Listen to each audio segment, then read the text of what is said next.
Et c'est la revue de presse avec Ashrène Verdian. Bonjour Ashrène. Bonjour.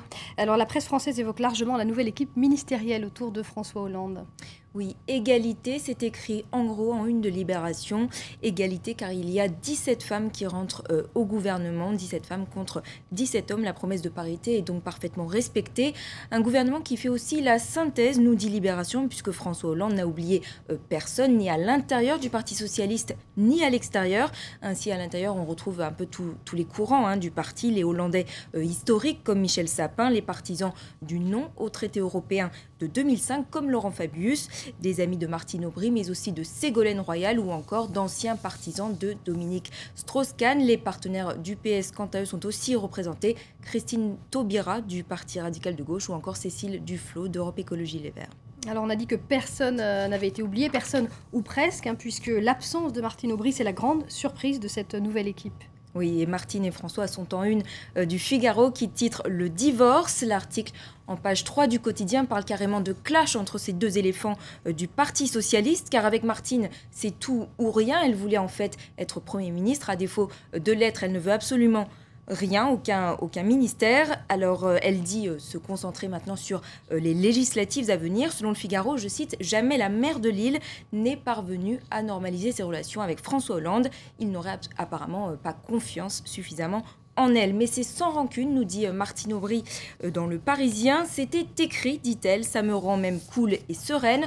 François Hollande a nommé un de ses proches au nom de la cohérence politique et elle promet d'être donc omniprésente durant cette campagne pour les législatives. « Je ne suis pas morte », s'exclame-t-elle. Alors après les nominations, on passe au travail. Les chantiers sont nombreux pour les nouveaux ministres. Oui, et les défis aussi sont nombreux à voir dans Le Parisien. C'est d'ailleurs en une du Parisien, car les promesses ont été nombreuses durant la campagne.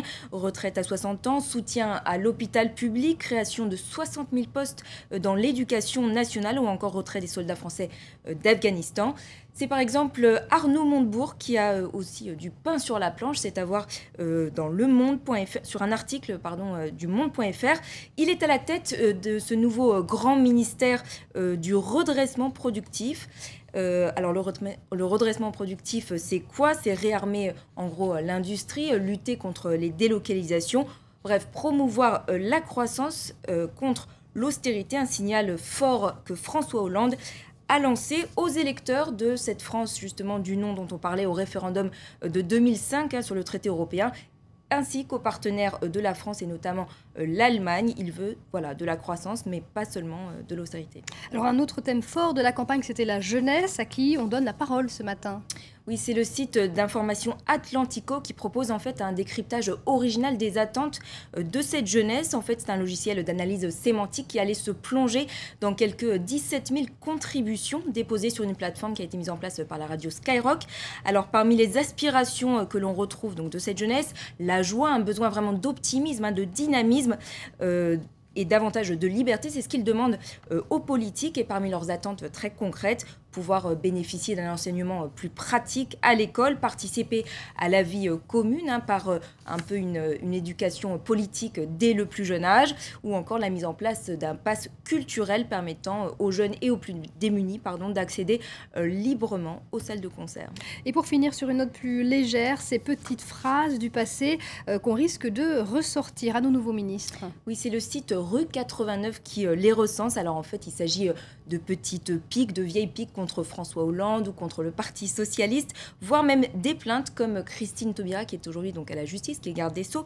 Elle avait dit donc en 2002, on me fait des violences énormes, donc en parlant du Parti socialiste, vous n'imaginez pas ce que j'encaisse, ou encore une remarque un peu limite de la part de Manuel Valls en 2009 sur la composition ethnique de sa ville d'Evry, donc il était le maire. Voilà, c'est à découvrir sur Rue 89. Merci beaucoup Ashrène, c'était la revue de presse. Restez avec nous, dans quelques minutes vous retrouvez Hélène Drouet. Paris Direct continue sur France 24.